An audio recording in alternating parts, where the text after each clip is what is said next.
a beautiful evolution to your story, like from starting out on the counter to then doing your own thing with the brands, then working your way through and gonna learning.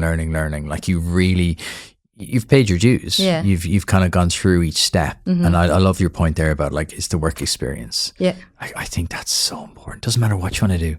Really doesn't. Like, I do a lot of work with students, and I was down in UL last week, and they do this amazing new program, ISC program for people who want to work in computer studies. Okay.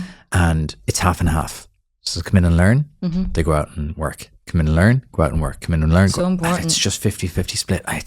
That's the future of education. I think no matter 100%. What you're studying, I don't care what you're studying, that should be the model. Yeah. That 50-50 split, because nowadays in the world, like imagine you go into college now for 4 years. Yeah. You come out in 4 years, what you've learned in year one is now redundant because the world's moving so fast. And it's those skills, it's those hours you've spent communicating with people. Yeah. And this is the thing is, I don't think you need to have it all figured out as well. And that's what I kind of say to anyone who is looking to start a business too. It's like, if I had waited for everything to be perfect or for me to know absolutely everything, I never would have started. I think you just have to kind of get stuck in, know what your passion is and know what you really enjoy and what you love.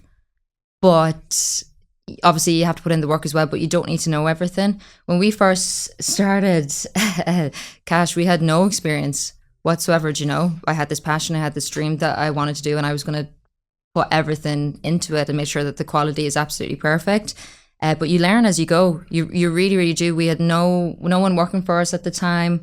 It was just literally just the three of us, like any startup business. I think it's interesting too, because I feel like people might have the perception of me because I'm an influencer or content creator that's a little bit different for me.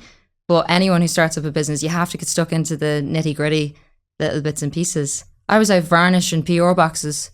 Do I look like someone who should be varnishing anything? Absolutely not. Creative, Kelly. Yeah, creative. True. But you just kind of need to get stuck into those things. So whenever I first started, obviously my main point and knowledge was obviously makeup. And then I learned so much about the business, obviously, from just doing it. But I really leaned on my business partner for like more so the logistics side of things. And I was really focusing on the makeup.